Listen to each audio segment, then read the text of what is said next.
রাজধানীর ব্যস্ততা থেমে যায় মধ্যরাতে, নীরব হয়ে আসে শহরের অলিগলি। তবে এই নীরবতার মাঝেও থেমে থাকে না জীবন। খোলা থাকে কিছু চায়ের দোকান, জেগে থাকে কিছু মানুষ। রাত জাগা সেই মানুষের গল্প তুলে ধরছেন অনুপ পিয়াল।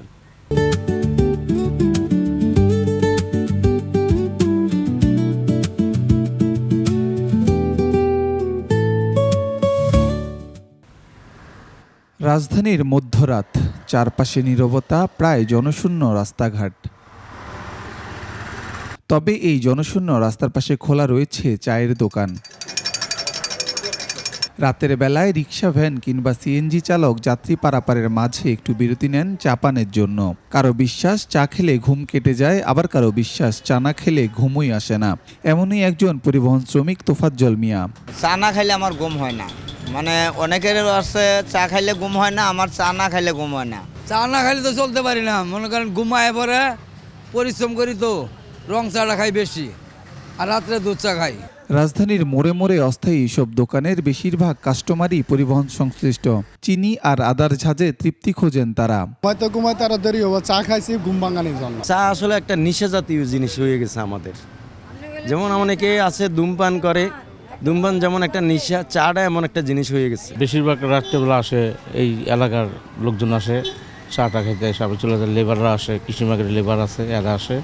অনেক সময় গাড়ি চালিয়ে যেতে তন্দ্রা চলে আসে, ঘুমে চা খাইলে দেখা গেছে একটু সময় ব্রেক নিলে আবার ঠিক হয়ে যায়। রাজধানীর বিজয় সরণি মোড়ে রহমত আলী 15 বছর ধরে বিক্রি করছেন খাবার। মধ্যরাতেই নিম্ন আয়ের মানুষের খাবারের নির্ভরযোগ্যতা ধরে রেখেছেন তিনি।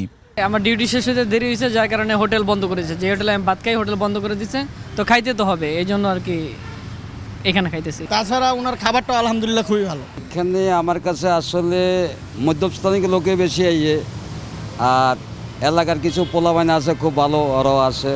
মধ্যরাত পেরিয়ে যাওয়ার পরও ভিড় দেখা যায় পলাশীর মোড়ের পরোটার দোকানে।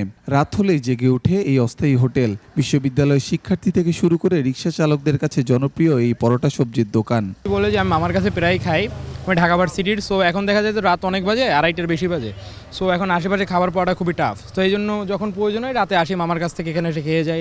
রিক্সা চালাচ্ছি, অটো খিদে লাগছে খাইতেছি, এখানে প্রায় খাই সবসময় রাত্রেবেলা। আমরা এখানে আসলে ঢাকা ইউনিভার্সিটি স্টুডেন্ট, বুয়েটের স্টুডেন্ট, মেডিকেলের। আমাদের পথচারী অনেক কাস্টমার আছে, যা আমার মতন দিনমজুরি যারা ওনারা আসে। এসব অস্থায়ী দোকানগুলোতে জমে ওঠে মানুষের আড্ডা। চায়ের কাপে চুমুকে চুমুকে নানা আলোচনায় কেটে যায় তাদের বিরতির সময়টুকু। অনুপ পিয়াল, 21 টেলিভিশন, ঢাকা।